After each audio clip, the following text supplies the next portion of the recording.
Bonjour à toutes et à tous, bienvenue, c'est Smart Impact, l'émission des entreprises à impact positif. On va beaucoup parler du Made in France aujourd'hui, d'abord avec mon invité François Moulias qui est cofondateur avec Arnaud Montebourg de la Compagnie des Amandes. Il nous racontera ce projet de casserie française éco-responsable, indispensable au renouveau de la filière. Dans Smart Ideas, notre rubrique consacrée aux startups, on découvrira Fabera qui veut faciliter la relocalisation industrielle en ouvrant l'accès à un réseau de sous-traitants qualifiés. Et puis dans notre Zoom, toute autre chose, on va parler culture après la saison des festivals, comment décarboner ces événements. C'est quoi un festival durable? On répondra à ces questions tout à l'heure. Voilà pour les titres, c'est parti, c'est Smart Impact.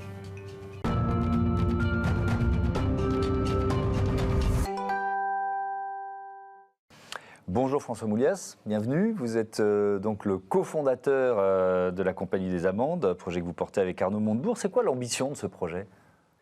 L'ambition, c'est de faire revenir une vraie filière amande en France. Parce que le paradoxe, on est dans une situation absurde. Les Français consomment de plus en plus d'amandes, ils adorent ça.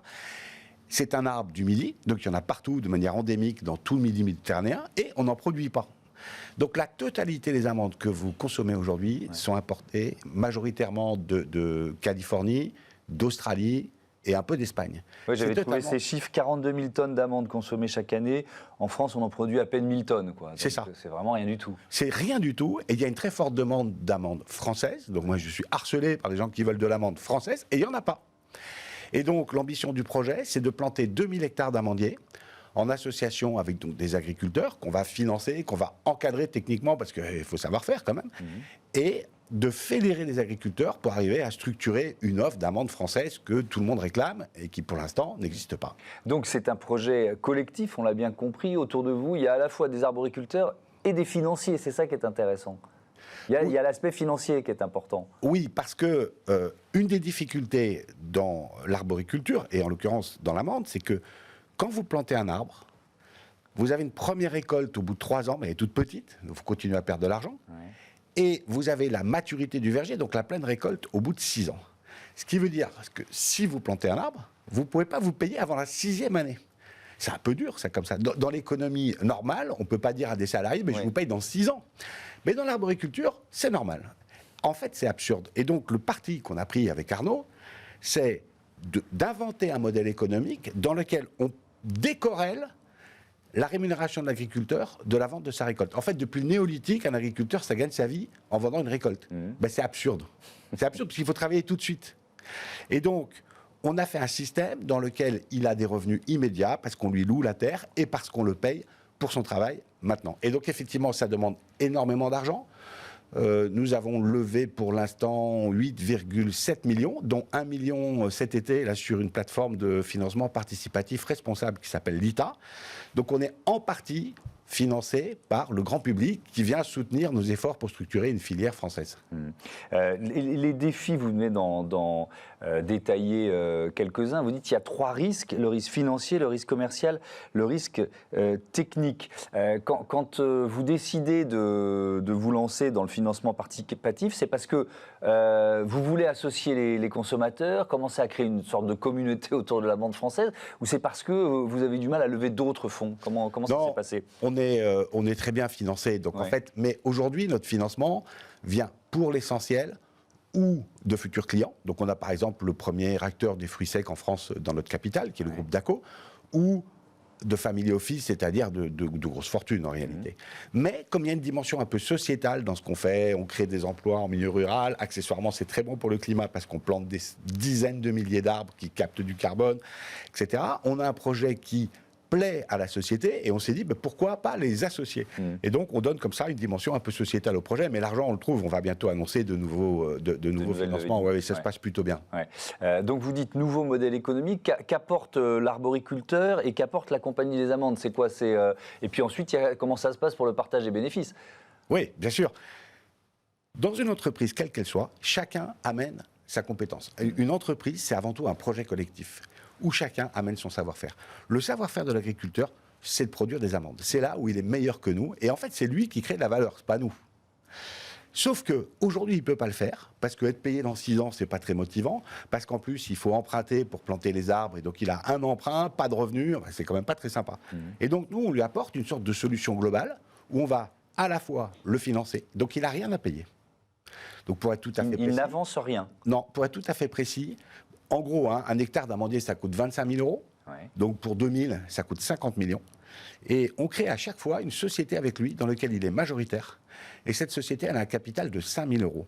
Ça veut dire que pour être majoritaire, l'agriculteur, il paye 2 550 euros et c'est tout. Le reste, c'est pas son savoir-faire de financer une entreprise, l'agriculteur. Donc nous, on le finance. Et donc tous les coûts du verger, le loyer, les fumures organiques, etc., sont financés par la Compagnie des Amandes, qui en plus lui apporte un encadrement technique et qui en plus lui apporte un débouché commercial. Donc, et après, comme il a 51% des parts et nous 49%, quand on fera des dividendes, il aura déjà été payé, puisque comme je vous l'explique, il est payé dès le début. Donc en plus de ses revenus, il aura 51% des dividendes. Ouais. Sur le risque commercial, pour réduire ce risque commercial, il fallait construire une casserie performante. Pourquoi ? Parce que, en fait, il n'y a pas de risque commercial. J'ai la queue devant mon bureau pour acheter des amandes. C'est ce que vous nous disiez tout à l'heure. Il y a une demande. Facile. Oui, il y a une très forte demande. Ouais. Mais cette demande, elle a besoin d'agréger des producteurs. Donc il faut qu'il y ait un point d'entrée pour les gros clients. Quand vous discutez avec une grande enseigne de distribution, par exemple, ou avec une grosse marque de cosmétiques, ils veulent des quantités aucun agriculteur est capable de leur fournir. Et donc, si vous n'êtes pas capable de fédérer les agriculteurs, vous ne pouvez jamais répondre à des grandes marques comme ça. Par ailleurs, ces grandes marques, qui, elles, ont des certifications environnementales, des certifications industrielles, elles ont besoin d'avoir des fournisseurs qui ont ces certifications.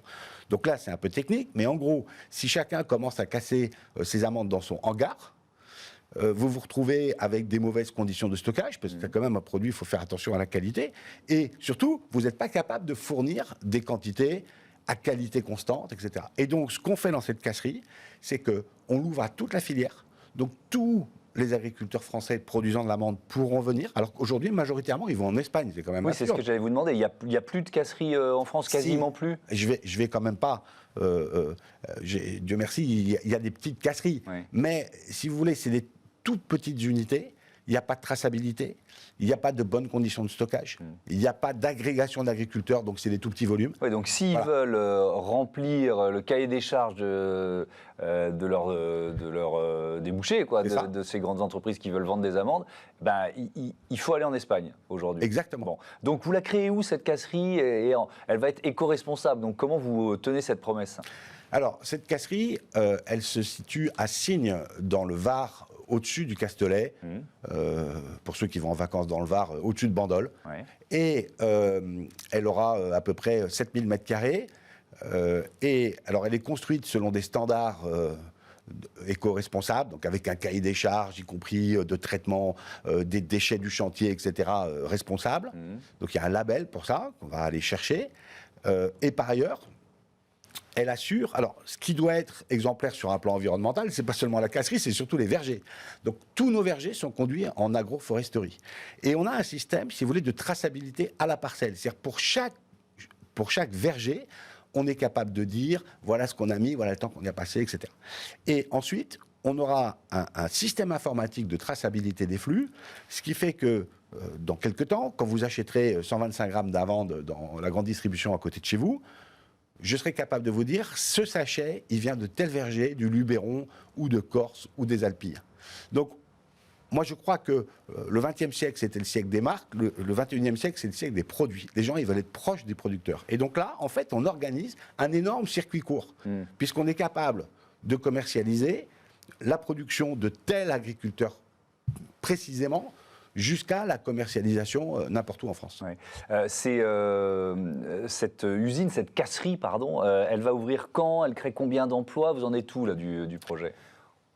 Alors, on a déposé le permis de construire qu'on attend. On doit commencer les travaux début d'année prochaine. On doit avoir une livraison fin d'année prochaine. Donc, on sera opérationnel pour la prochaine récolte en principe.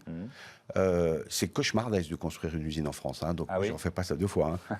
C'est horrible. Mais bon, c'est-à-dire en termes d'administration, d'autorisation, de contraintes. Enfin, il nous est arrivé des aventures incroyables.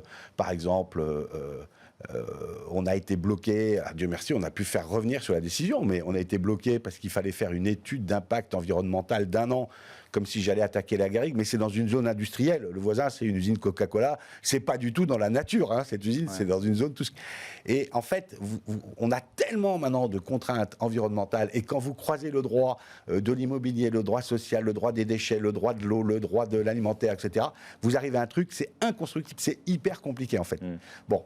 Ça y est. Vous y arrivez. Ça y est, on y arrive, mais franchement, c'est une aventure à construire une usine en France. Donc fin de l'année 2023, avec combien d'emplois à la clé? Alors, elle va monter progressivement en charge, mais il y aura en gros une quinzaine de permanents, plus une trentaine de saisonniers quand c'est le moment de l'arrivée de la récolte et de la casse.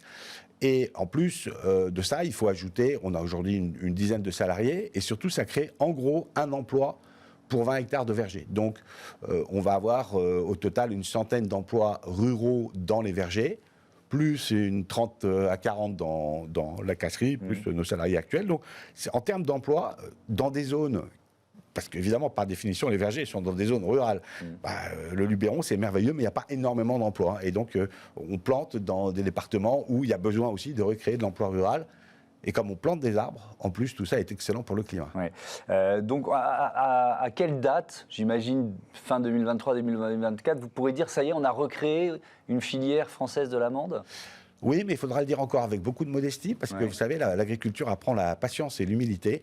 Parce que oui, on aura notre usine, j'espère qu'il y aura du monde qui viendra, mais nos propres vergers viennent en production très lentement. Donc on a la première récolte, nous, l'an prochain, alors que ça fait 4 ans qu'on a lancé cette entreprise, mais ça restera une petite récolte. C'est la première récolte de nos premiers vergers. Et donc, en fait, c'est dans environ 8 ans qu'on sera arrivé au maximum de la production prévue. Oui, donc ça s'appelle vraiment maîtriser le temps long. Juste sur un dernier mot, parce qu'on a parlé du risque commercial, vous dites qu'il n'y en a pas vraiment, parce qu'il y a une demande de dingue. On a parlé beaucoup du risque financier. Le risque technique, il faut former quand même ces arboriculteurs. On ne s'improvise pas forcément producteur d'amandes. Non, parce que comme toute l'agriculture, c'est quand même un métier exigeant. En plus, nous, on conduit tous nos vergers en agroforesterie, en tout cas dans une démarche éco-responsable.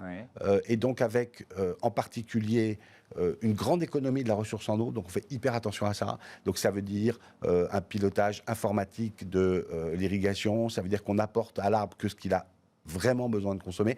En gros, 1 hectare d'amandier, c'est moitié moins d'eau qu'un hectare de pêcher ou d'abricotier, pour vous donner un ordre de grandeur. Je dis ça parce qu'il y a une espèce de rumeur qui court que ça consomme beaucoup d'eau. Pas du tout. Ça consomme moins d'eau que les autres cultures méditerranéennes. Et donc, il y a, après, il faut savoir tailler les arbres, il faut savoir comment... Comme on ne met pas d'herbicide, donc il y a de l'herbe, même on en sème parce que c'est bon, ça fait un couvercle végétal, ça crée de la biodiversité. On mesure d'ailleurs l'évolution de la biodiversité dans nos vergers avec des équipes de naturologues qui sont indépendants et qui mesurent la façon dont on améliore la diversité. Merci beaucoup, merci François Moulias. Bon vent à la compagnie des amandes. On passe à notre Zoom, bilan de la saison des festivals. Comment décarboner un événement culturel? Retrouvez le débat de Smart Impact avec Veolia.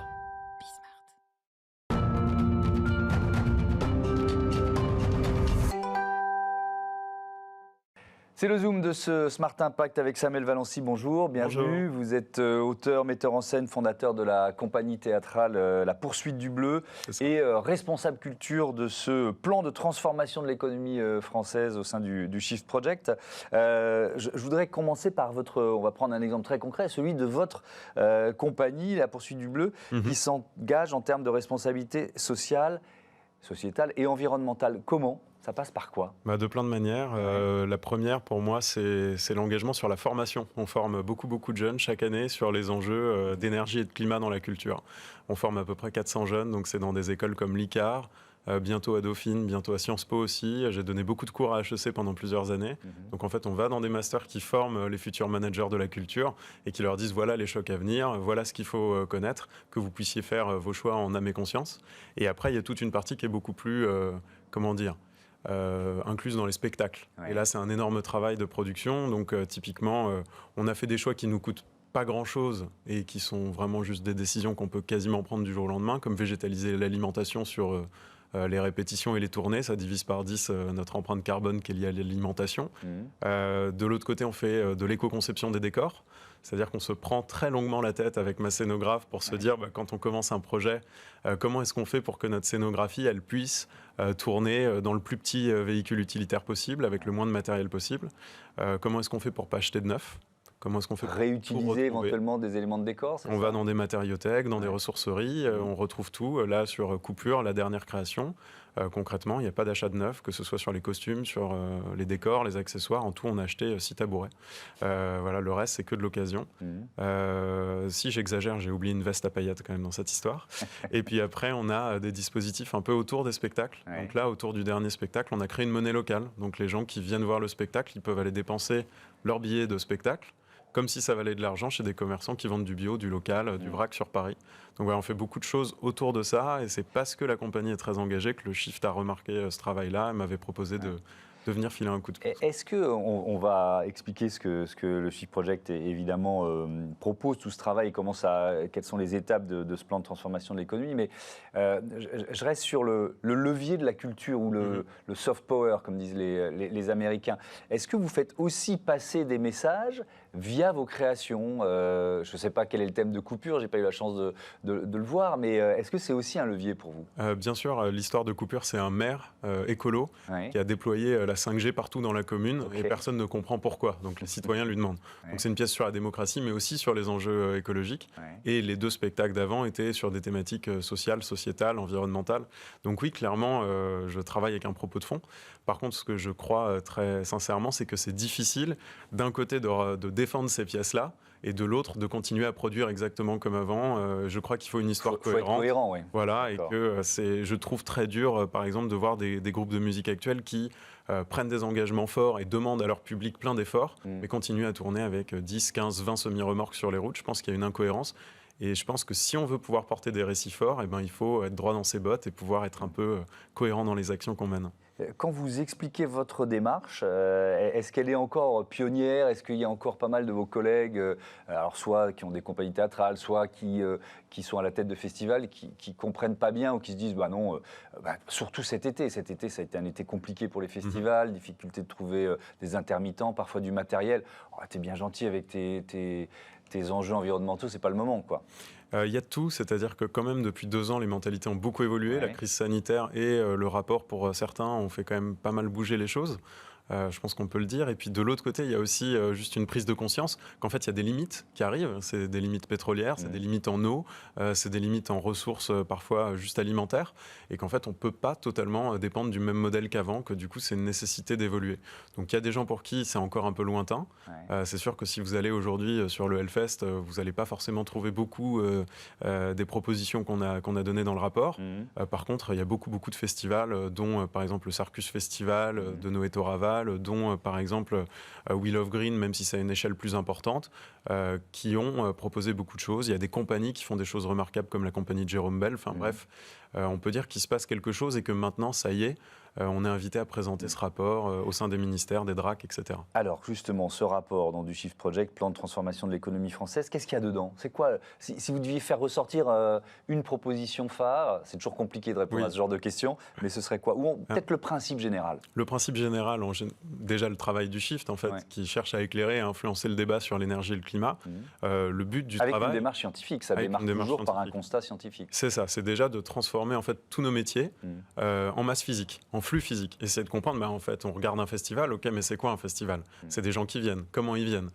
C'est des gens qui s'alimentent sur place, c'est des gens qui travaillent, c'est des interactions avec l'hôtellerie, avec le tourisme, avec le numérique. Bref, on essaie de transformer ces métiers-là en flux physique.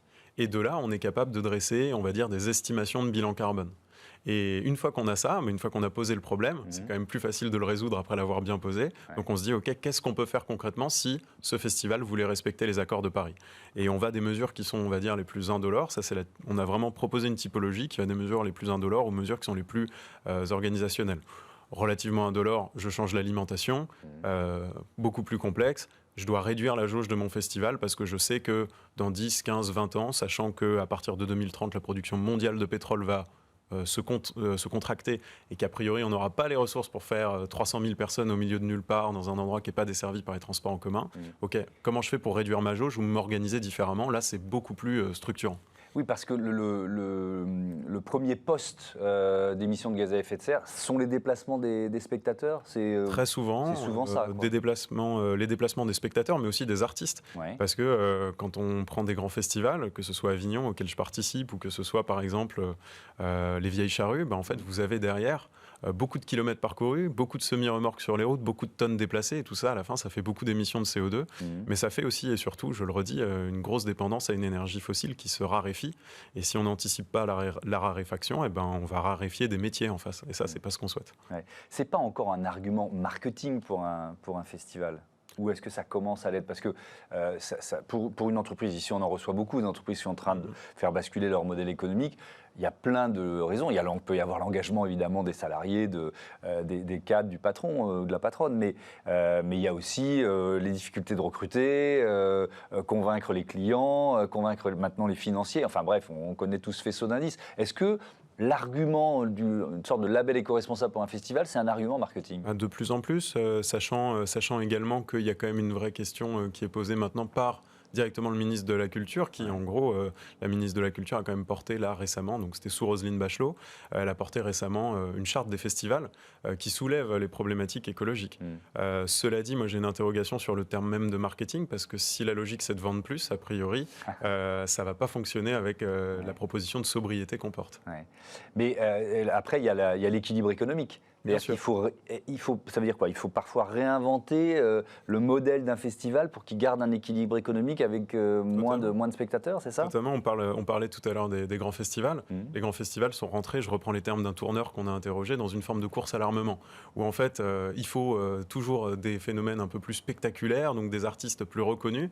Les jauges grandissent, on espère toujours réussir à faire grandir la jauge, du coup on va chercher des spectateurs de plus en plus loin, des artistes qui sont capables de remplir des jauges de plus en plus grandes, qui ont des demandes de cachet et des demandes techniques de plus en plus démesurées, à tel point par exemple que DJ Snake n'a pas réussi à rentrer au Francophonie il y a quelques années. Et en fait derrière, il y a une économie qui est de plus en plus à risque aussi, parce que du coup c'est des cachets beaucoup plus importants, c'est des demandes beaucoup plus lourdes, donc en fait parfois ce qu'il faut réussir à faire, c'est faire dégonfler le budget sans pour autant faire dégonfler l'équilibre du festival, tout en gardant un équilibre économique. Par exemple, au Circus Festival, l'objectif c'est entre 2000 et 3000 spectateurs, c'est tout à fait cohérent avec la jauge, et en réfléchissant comme ça, avec le territoire, je veux dire, en réfléchissant comme ça, on peut faire venir des artistes uniquement en train. On n'est pas obligé d'être dépendant que de grosses têtes d'affiche internationales. Ouais. Est-ce qu'il y a un label? Vous parliez de la charte éditée par le ministère. Est-ce qu'il y a un label? Il y a des normes, il y a la norme ISO 20121, mais elle est discutable en fait aujourd'hui, parce que c'est surtout des normes managériales. Aujourd'hui, il n'y a pas de label qui valoriserait particulièrement les festivals, si ce n'est peut-être A Greener Festival, qui est un label qui implique un suivi. Donc ça, c'est intéressant. Mais quoi qu'il en soit, je pense qu'on a besoin de labels d'un côté, peut-être de politiques publiques un peu plus fortes sur la formation, parce que quand bien même, si demain on demandait à tous les festivals de suivre une forme de labellisation, il faudrait que les gens soient formés à comprendre pourquoi on leur demande de le faire. Il faudrait que les pouvoirs publics en face, qui soutiennent ou ne soutiennent pas, comprennent les décisions qui sont prises. Donc il y a un enjeu de former des formateurs, et aussi de former les pouvoirs publics à suivre l'action qui sera prise. Et puis il y a évidemment ce rapport du Shift Project dont vous venez de nous parler. Merci beaucoup, merci d'être venu nous présenter cette évolution, on va dire, souhaitable du secteur de la culture. On passe à Smart Ideas tout de suite, la relocalisation industrielle au programme.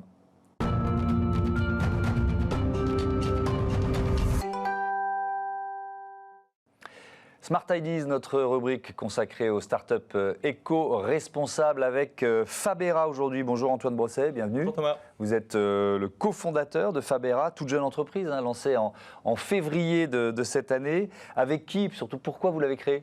On l'a créé avec 3 copains. Enfin, on est 3 à avoir créé Fabera. C'est venu assez simplement d'un constat, c'est qu'aujourd'hui l'industrie bouge. Il y a une vraie vague de relocalisation et de renaissance industrielle, et on a souhaité accompagner cette vague.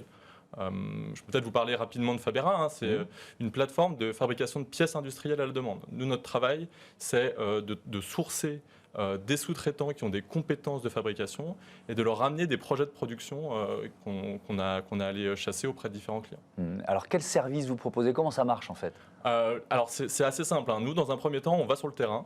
on rencontre des sous-traitants, on essaie de bien comprendre quelles sont leurs compétences, leurs expertises et leur parc machine. Dans un second temps, on va chasser des clients sur les différents médias qui existent aujourd'hui et on redirige ces clients sur notre plateforme. Le client, une fois arrivé sur la plateforme, il va poster son dessin industriel et nous, on va être en capacité, grâce à notre petite intelligence informatique, de lui dire, voilà, ce dessin, il va coûter tant, il va être produit par cette machine et cette machine, elle est disponible chez le sous-traitant de notre réseau. Ah oui, donc vous faites vraiment l'interface. Est-ce que pour un entrepreneur qui veut être de plus en plus Made in France ou Origine France garantie, c'est un moyen d'y arriver, vous voyez ce que je veux dire? Parce que, par exemple, on parlait de la filière vélo qui est en plein boom. Quand on veut créer un vélo 100% français, c'est quasiment impossible aujourd'hui, ou ça l'était en tout cas. C'est exactement ça. On a pas mal de clients dans l'industrie du cycle. Oui. Et en fait, pour construire souvent leur banc d'essai, ils ont besoin de pièces usinées qui sont assez complexes.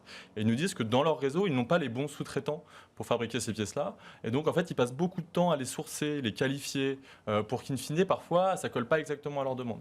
Nous, on leur dit, voilà, on a déjà fait ce travail en amont de sourcing, donc on connaît les compétences des sous-traitants de notre réseau, et on est capable, sur la base de votre dessin industriel, de vous dire, bah, c'est celui-ci qui va le produire, parce qu'on sait que ce sous-traitant-là travaille sur ce type de pièces habituellement. C'est quoi le modèle économique de Fabera? C'est un abonnement? C'est en fonction du contrat? En fait, pour que l'offre elle soit lisible auprès de nos clients, il faut que la tarification soit très simple. Donc nous, on s'est dit un abonnement, que ce soit pour nos clients ou nos sous-traitants. Et derrière, on a une commission d'apport d'affaires en fonction de la taille de l'affaire qu'on leur apporte. Mais aujourd'hui, vraiment, comme on est au début de cette aventure, on a des offres promotionnelles absolument géniales. Allez saisir sur fabera.fr. Ouais. Qui sont vos clients d'ailleurs, vos premiers clients?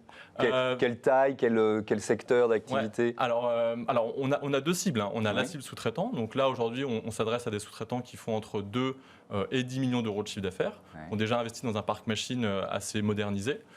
Et du côté client, cette fois-ci, on a des entreprises de taille intermédiaire. De la TPE jusqu'à l'ETI, qui a un besoin soit ponctuel, soit régulier de fabrication de pièces. Oui, et c'est forcément industriel, on l'a bien compris, dans différents types de business, d'activités. Exactement. Nous, on est en fait segmenté par les procédés industriels et pas par le produit fini. Donc on va travailler sur des procédés de tôlerie, des procédés d'usinage, des procédés d'injection plastique même. Donc en fait, on s'adresse à des clients qui ont un besoin de fabriquer sur ces procédés-là. Ouais. C'était une sorte de chaînon manquant de la relocalisation, est-ce qu'on peut dire ça? Nous, en fait, notre hypothèse, c'est de se dire qu'aujourd'hui, il y a une vague de relocalisation qui est en cours, mais elle ne va pas assez vite. Elle ne va pas assez vite parce qu'en France, les acteurs sont peu numérisés, peu digitalisés. L'idée de Fabera, c'est de mettre en place une technologie simple, accessible sur un navigateur Internet, qui va permettre en fait d'accélérer la mise en relation d'un besoin de production avec une capacité de production. Et tout ça, ça passera par la reconnaissance d'image, une plateforme un peu avec une expérience client bien pensée, du paiement en ligne, et c'est ce qu'on fait chez Fabera. Vous êtes lauréat du programme Impact Startup Factory qui est organisé par la Maïf et la conciergerie numérique. Ça représente quoi? C'est une aide financière, une aide logistique ou d'intelligence, du mentorat? C'est quoi exactement? Alors, déjà, un immense merci à la Maïf et à la conciergerie numérique qui nous ont hébergés pendant 6 mois. En fait, ils nous ont accompagnés sur vraiment la phase amont de création de la structure. Quel est le cadre légal, quel est le cadre contractuel. Ils nous ont mis en relation avec des business angels et des fonds de capital risque pour arriver à travailler sur une prochaine levée de fonds dans les mois à venir. Donc un vrai accompagnement super positif. Et donc la perspective d'une levée de fonds. Merci beaucoup d'être venu nous présenter Fabera, la marketplace, la place de marché des pièces industrielles Made in France. À bientôt sur Bismart. Merci à toutes et à tous de votre fidélité à la chaîne des audacieux et des audacieuses. Salut.